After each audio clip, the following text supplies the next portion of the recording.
Hey, good morning, everybody. It is Tuesday, June 2nd, 2026. I, of course, am Hammer, founder of Hammer Solutions, home of great products such as Originator Success to help you be found, be chosen, and be remembered, and Grab and Go Social, so you have always fresh content to post at your fingertips each and every day.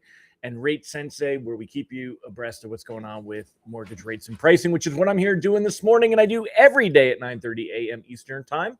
If you would like to join me live, I am here on Facebook and YouTube each and every weekday morning. If you're watching on the replay, do me a favor, give me hashtag replay in the comments. Let me know that you are here. If you would like a reminder that I'm going live so you don't miss a moment of the show, you can sign up for those reminders at hmmr.io, our short code, hmmr.io/reminder, or you can use this cool QR code. If you're on your phone now, take a screenshot. Okay. Take a screenshot and then go to your photos later and press and hold the QR code, and it will take you to the link where you can go ahead and get signed up to get these text alerts. Today is an entertaining day, y'all, because you guys, my friends, have already been notifying me of something I've already seen. That's right. Imbecile Pulte now being tagged as acting intelligence chief. The problem is, if you're going to be the intelligence chief, you should have some intelligence. And y'all know that I think this guy is an absolute imbecile. Based on what I never knew of him before he was the director of the FHFA, but based on his performance in the FHFA, I think he's an idiot. So we'll talk about that in a minute. We'll have some fun with that. But if you're here this morning, say good morning. Let me know that you're here. We're going to say hi to some of the live folks, and then we'll jump in and get started. Watch my time this morning. Tammy said, we are so screwed. I agree. I just don't get this. Again, this isn't political commentary. I get accused of being against Trump. I just don't agree with dumb Trump decisions like this. Why would you put this guy who has no knowledge of that world in this position when Tulsi Gabbard, had to leave? Now, Tulsi Gabbard arguably didn't, she was at least in the military. But she didn't have any intelligence, background either when she went into that. But she had served in so many different facets already in the government, in our military. She's. I have tremendous respect for Tulsi Gabbard. I have no respect for Bill Pulte. I think he's a retard. Actually, I'm not allowed to say that anymore. I think he's an imbecile. Let's stick with that one. So, good morning, Tim Kyla, Rob Wilson, Angela Walters, Fast Gravano, Deb Dickinson, Christy Van Hughes. Ron Siegel says, today is National Rotisserie Day. I can get behind that. I do love me some rotisserie chicken. You're going to use National Rocky Road Day for the ice cream. What is Rocky Road? Isn't that like marshmallows and chocolate and stuff? I'd have to Google that one, but I do like a rotisserie chicken. Let me know in the comments. What are you celebrating today? National Rotisserie Chicken Day? Well, rotisserie doesn't have to be chicken, does it? National Rotisserie Day or National Rocky Road Day? I'm going with National Rotisserie. I'd rather have some savory food than Rocky Road. It is okay. Yeah, so it's National Rotisserie Chicken Day. So it's not just the rotisserie; it is rotisserie chicken, and I do love me some rotisserie chicken. So yeah, I'm going with rotisserie. Let me know in the comments, what would you prefer? Are you preferring National Rocky Road Day? Are you team National Rocky Road Day, or are you team National Rotisserie Chicken Day? Let me know in the comments, and we'll get to that. So we'll come back to that one in a minute. In the meantime, let's go ahead and let's get started. Let's jump into what we got going on this morning. Let me bring up the screen. So again, first things first, and we'll get to the good stuff. But first things first, Bill Pulte now as acting intelligence chief. The reason that we're talking about this, besides the fact that I really dislike Bill Pulte and I find him to be incompetent as the director of the Federal Housing Finance Agency, the FHFA, is that he is retaining his position. According to what's being reported, he's retaining his position in the FHFA, and he is the acting, because believe me, he's not going to be any good. He's going to have to act, but he is the acting intelligence chief that is replacing Tulsi Gabbard as this breaks this morning. So anyway, one thing we can say, Bond markets didn't care about that news, not nearly as much as I did. So let's go ahead and let's recap and talk about what happened yesterday. Yesterday was a very interesting day. If you remember, right as we were coming out with the show, this is at 9:10 a.m. Eastern time, right here, this area. We saw a huge drop in mortgage-backed securities as news broke that Iran was pulling out of peace negotiations, and they felt that the fighting of Israel and Hezbollah in Lebanon was breaking the ceasefire, and they were pulling out of negotiations. So we saw bonds had been kind of plugging along over here, right? And then boom, we saw a huge drop on the day. We were down as low as about 37 basis points. And basically, as lenders came out, some lenders repriced worse because they had already started to issue pricing and things continued to get worse, right? So we saw a couple of reprices worse, just a few, but it was generally as most lenders were setting pricing. Bonds held the bottom of the barrel here until about 1 p.m. Eastern time. So right about here is when we started to see improvement. And then, as you can see, bonds started to improve on the day, and they were improving here and improved even a little bit more before the end of the day. Ended the day down about 12 basis points, so minus 12 basis points. And there were quite a few lenders that did reprice better. Many of them in very late in the day, almost at the end of the day. This is why we were looking at floating yesterday, even though we were living through this downtrend, this very, very quick downtrend here. We did not talk about locking. We said continue to float through the day. And this is why we wanted to float, because we were looking for the recovery like we saw here. And then this morning, you could see we were even, look at how much higher we were than even our highest point yesterday. And we are down a little bit now on that. So, we're basically, like I said, it's flat, up a couple basis points, give or take, as we see some movement here, all my pretty colors. But what a move, what a move. If we take a look at the Japanese candlestick here, and I'll explain to you real quick, when you're reading these, remember, we have seen rates that have improved quite a bit. They've really worked their way up. The last few weeks, we've seen mortgage-backed securities work their way up, which has helped rate sheets to improve and rates to work their way down. Then yesterday, we had this. So what happens is the body is this thin, fat part right here, right? So I say thin, fat part, but the small, short, fat part right here. We started out here, dropped 12 basis points on the day. This wick and tail, the bottom is the tail. The top is the wick. These were the high points and the low points of the day. So arguably, we were testing this 50-day moving average right here, which really wasn't much of a thing at all. But the reality was we had a huge drop down on the day, which corresponds to this right here, this tail corresponds to here, the weakness that we saw in the day.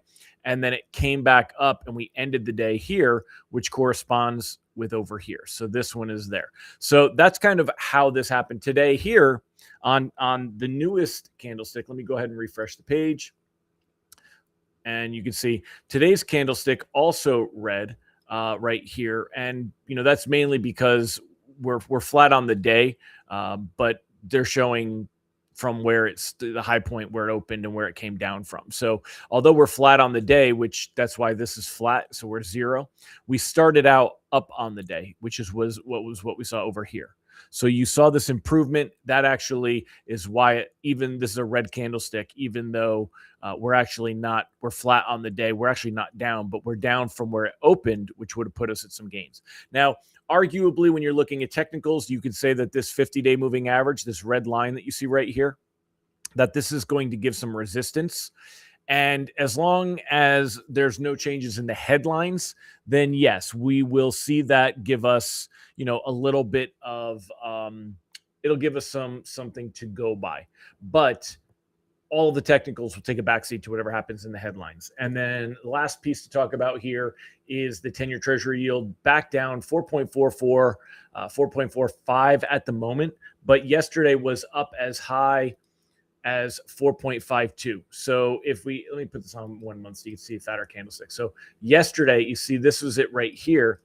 And yield is reverse to pricing. So we want this to actually go down. We want the yield to drop, not go up.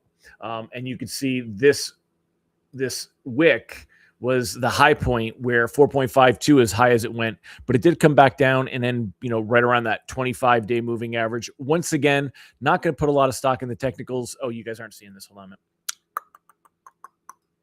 There you go. Sorry. Not going to put a lot of stock on the technical and as a resistance level. Not too worried about that. We've already broken below it right here. So that's where we're at as far as the technicals go today and where things are at. By the way, if you haven't answered the question of the day yet, Ron Siegel said today is National Rotisserie Chicken Day and National Rocky Road Day. So I want you to pick one. Are you team rotisserie chicken or are you team Rocky Road ice cream? I'm going with team rotisserie chicken. I do enjoy a good rotisserie chicken, especially when it's got some of those good flavors on the outside, nice crispy skin. So let me know which way you go on that. And let's get back to the other stuff now. So taking a look here, expectations on where things are at and what will happen pricing today. Yesterday, you could see rate sheets did move higher. We were down to 6.56 as we ended last Friday. Yesterday, 6.60. This morning, it's going to be back closer to what we saw here at the 6.56. In fact, if you look, last Friday ended at 100.50. So we're down about 12 basis points. So it means that if you compare that to rate sheets, you're not going to be quite at that 6.56. It'll probably be more like the 6.59 right here. So, it should improve, though, better than this. This 6.60, by the way. That's late in the day. One thing I'd noticed with Mortgage News Daily and with Matt Graham is he will adjust this as the day goes on. So 6.60 was probably after a lot of the reprices better on the day. I'm moving this so we get it in the right spot. Bear with me. Okay, so that was after a lot of reprices better on the day to get to that 6.60. Otherwise, when pricing came out, we were probably closer to like 6.65 because we had seen such that big loss. So, we did see a jump in rates of about 1/8 of a point at one point with many lenders because of that headline that came out. Now, let's talk a little bit more about what broke out with that news yesterday. So the headline came out. Hold on, I'm trying to get to why did they all refresh? What happened to the articles that I had open? All right. Let me find it. Let's see. Yes, hello. Hello, Sophia. Don't knock my coffee over, please. Hello, Sophia. Sorry, guys. I had this open and I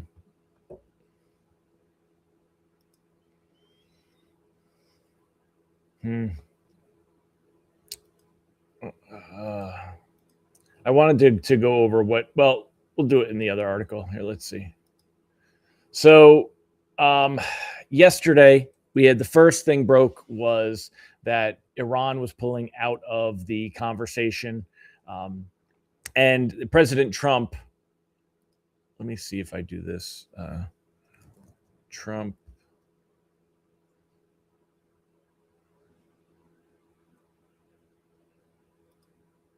There you go. So Trump said that things were still continuing. Where is this? June 2nd? All right. So that's why they've changed the article a little bit. Trump had basically put out a tweet, on Truth Social and said that talks were still ongoing. And we've seen that both sides posture. So, it looks like markets basically started to shrug off the news. And that's why we got that nice improvement yesterday, right here in the afternoon. is because markets were shrugging off the news that Iran was not going to participate in the negotiations anymore. Trump came out and said that they still were. He said he didn't care if they did, and they were taking too long anyway. But he also said he was going to reach out to Netanyahu in Israel and try to get them to stop the fighting over there. Now, definitely some interesting takes. Hold on, bear with me a minute as I close that. This I don't. Does anyone else believe the New York Post? I'm not a New York Post person. I don't tend to believe the New York Post articles. They're very wishy. They're very what do you call it? TMZ. Trump reportedly tears into Netanyahu over Hezbollah strikes. What the F are you doing? And there's this whole thing that they have in this article. You're effing crazy. You'd be in prison if it weren't for me. I'm saving your ass. Everybody hates you now. Everybody hates Israel because of this. A U.S. official summarized Trump's comments to Axios. I'm sure that Trump would be ecstatic that somebody is releasing, these kinds of things. But anyway, this is what everybody is watching and what could affect mortgage rates. So if you see more fighting in Lebanon between Israel and Hezbollah, Iran supporting Hezbollah has said that violates the ceasefire, and we would see bonds worsen on the day, which could set us up to get worse pricing, et cetera, et cetera, et cetera.